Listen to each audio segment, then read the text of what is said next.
E aqui recebendo nosso grande Giovanni Colorado. hoje, agora temos que admirador do Cudê. Olha, esse é galo. Presidente do Sinduscom?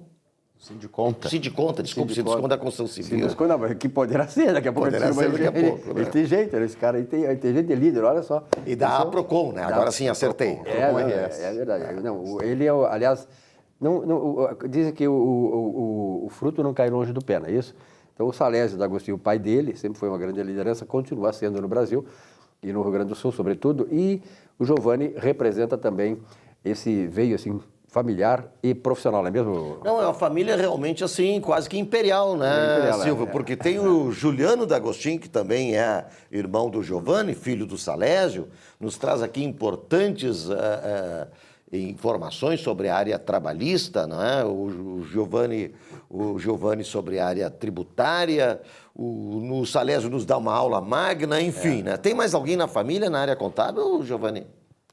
Na área contábil, o tio do Salésio, ele é contador, né? Sim. Ele trabalha com a área de auditoria, né? Tem um escritório super bem conceituado. Acho que foi um dos principais personagens que fez com que o Salésio se tornasse contador também. Influenciador. Um influenciador. Bacana. Tá certo. E o tema de hoje, mãe? Olha, pois, Giovanni, há uma pergunta de uma contadora fora do estado, do Paraná, e a Flávia Dornelles, e ela faz uma pergunta muito interessante, uma pergunta até complexa, viu? É para ti aí, tu te puxar, viu, Giovanni? Por que a depreciação acumulada é contabilizada em conta redutora do ativo? Esta é a pergunta da contadora.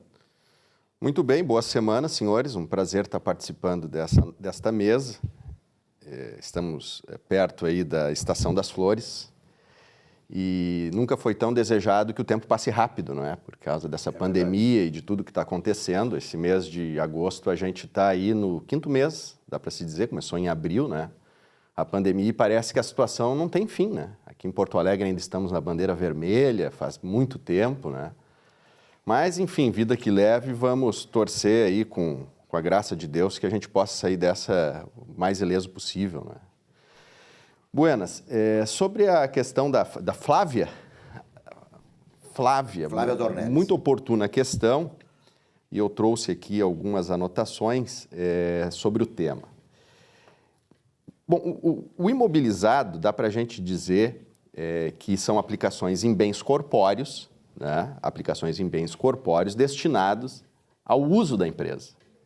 Pela legislação fiscal, esses bens precisam ter ali o tempo de vida útil estimado superior a 1 ano e o valor a partir de 1.200, o valor unitário a partir de 1.200.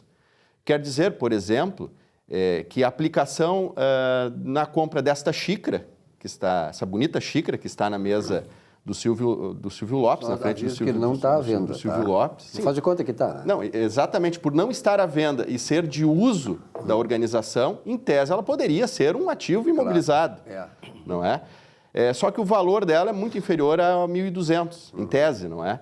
Então ela pode, pela legislação do imposto de renda, ser contabilizada direto como uma despesa, né? Sem precisar ativar ela, se for uma xícara individual, né?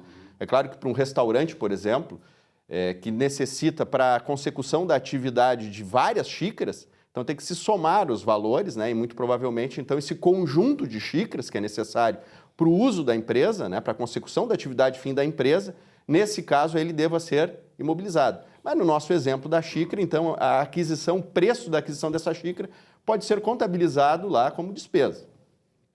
No entanto, com relação, por exemplo, a um outro exemplo, essa mesa que nós estamos aqui contando com ela na apresentação desse programa. Essa mesa, o tempo estimado de vida útil dela é superior a 1 ano, perfeito? E o custo de aquisição dela foi superior a 1.200. Então, nesse caso, a gente contabiliza essa mesa como um ativo imobilizado aqui dessa nossa organização. Todavia, essa mesa, com o passar do tempo e com o uso dela, ela vai perdendo valor, perfeito? E essa perda do valor derivado do uso, do tempo, do desgaste dela, ela também sofre uma contabilização, e essa contabilização ela se dá através de uma conta redutora do ativo chamada depreciação acumulada. E aí vem o questionamento da nossa colega. Por que se utiliza uma conta segregada do ativo, redutora do ativo, de depreciação acumulada para registrar a perda de valor dessa mesa? Por que a gente não contabiliza direto na conta que é objeto do registro da própria mesa? Perfeito? Uma das respostas é a seguinte. Vamos imaginar que, ao longo do tempo, nós contabilizássemos o valor da perda, o valor do desgaste dessa mesa na própria conta. Chegaria um momento em que a conta ficaria com saldo zero e desapareceria do nosso balanço, não é? E a pergunta, mas a mesa deixa de existir por causa disso? Um bem corpóreo integrante do imobilizado, ele deixa de existir depois de ser realizada integralmente a depreciação? Não, ele não deixa de existir, ele continua lá. Mesmo depois de depreciada integralmente a mesa, nesse nosso exemplo, ela vai continuar existindo. A empresa pode vender ela, em tese pode continuar utilizando ela se ela está em condições. Então é por isso que ela não pode simplesmente desaparecer do nosso ativo. Então, por causa disso, nós utilizamos contas distintas. Então vamos imaginar que o preço de compra dessa mesa tenha sido 5 mil, ao longo do tempo foi utilizada as taxas de depreciações admitidas, e a depreciação acumulada dessa mesa está em 5 mil. O valor residual é zero. Mas para quem pega o balanço para olhar, quem vai analisar o balanço vai ver que está lá o bem da mesa 5 mil e a depreciação 5 mil. Mas a mesa existe e está lá. Então é por isso, essa é uma das respostas pelas quais nós mantemos segregadamente uma conta de depreciação acumulada. Deixa eu te perguntar, Giovanni, antigamente se falava em valor residual justamente para não desaparecer do ativo o bem. Se depreciava veículos em 5 anos, imóveis em... Enfim, cada tipo de bem tinha um tempo, um período de depreciação e ficava o valor residual. Justamente para que esse valor residual não desaparecesse o bem do ativo e, ao mesmo tempo, também não tivesse influência sobre a questão da declaração de renda, etc., né? Da Receita Federal.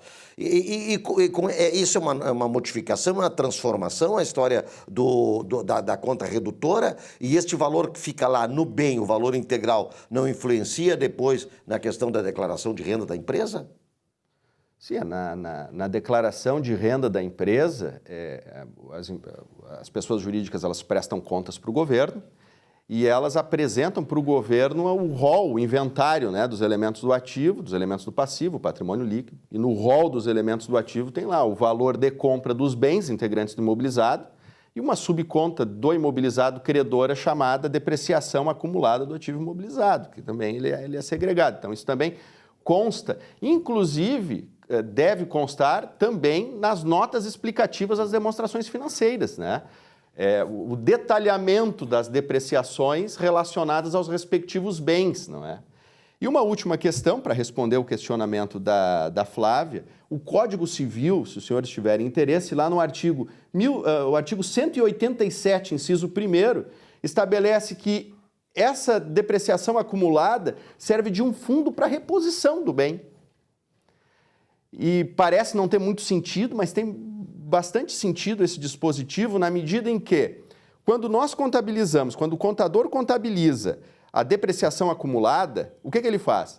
Ele credita depreciação acumulada no ativo e debita o valor da depreciação acumulada na demonstração do resultado do exercício. Ao ter esse débito na demonstração do resultado do exercício, diminui o lucro. Diminuindo o lucro, é menos quantia disponibilizada para pagamento dos dividendos aos acionistas. Pagando menos dividendo e tendo aquela conta redutora do ativo destacada lá, cria-se ali sim um fundo para reposição daquele imobilizado que é necessário, em tese, ao atingimento dos objetivos institucionais da empresa. Que beleza. Esclareceu bem, né? Muito bom. Flávia, eu acho que está completamente esclarecido, né, o Giovanni? Importante essas questões que o Giovanni traz aqui, ó. Eu tenho muitos amigos contadores e eles têm um cuidado muito especial em ouvir esse espaço aqui, porque, na verdade, assim, alunos, por exemplo, Giovanni, tu deve ter essa experiência, nem sempre eles conseguem captar do professor esse tipo de coisa, de detalhamento, né? que vão a fundo naquilo que é na prática, que exerce na prática. Então, realmente, a você que está nos assistindo, que também é dessa área e que desfruta desse espaço aqui, é para isso que tem esse espaço aqui, onde conversando sobre contabilidade com pessoas que têm esse gabarito todo, esse conhecimento todo e essa forma bem didática, pedagógica de ensinar. Parabéns, meu professor. Então, muito obrigado pelas referências, né? Não é para tanto. E não né? combinamos também, não é para tanto. Muitas vezes a gente ouve pessoas dizer, não, mas a prática é completamente diferente da teoria, não é? Mas a teoria ela é importante porque ela explica as coisas que a gente faz no contexto. Dá um prático, embasamento conceitual de muitas coisas, né? Então é preciso ter esse embasamento conceitual da coisa, né? Para depois agir na prática. É isso aí mesmo. Bem essas informações que traz aqui o Giovanni, elas têm duas, vamos dizer assim, dois viés. Um é para os profissionais, o público-alvo entende essa linguagem, porque é uma linguagem técnica. E outra é para os empregadores, os empreendedores, os donos de empresas, para verem quanto é importante uma assessoria contábil. É verdade. Não é? Porque é complexo mesmo. Porque ela evita que o empresário possa comprometer, inclusive, o próprio patrimônio da empresa e dele. Giovanni, obrigado, então, por esse belo espaço aí que tu aproveitaste muito bem, trazendo esse esclarecimento para a Flávia. Então tá, um abraço e tudo de bom, com saúde, fiquem com Deus. Muito bem, nesse espaço, conversando sobre contabilidade.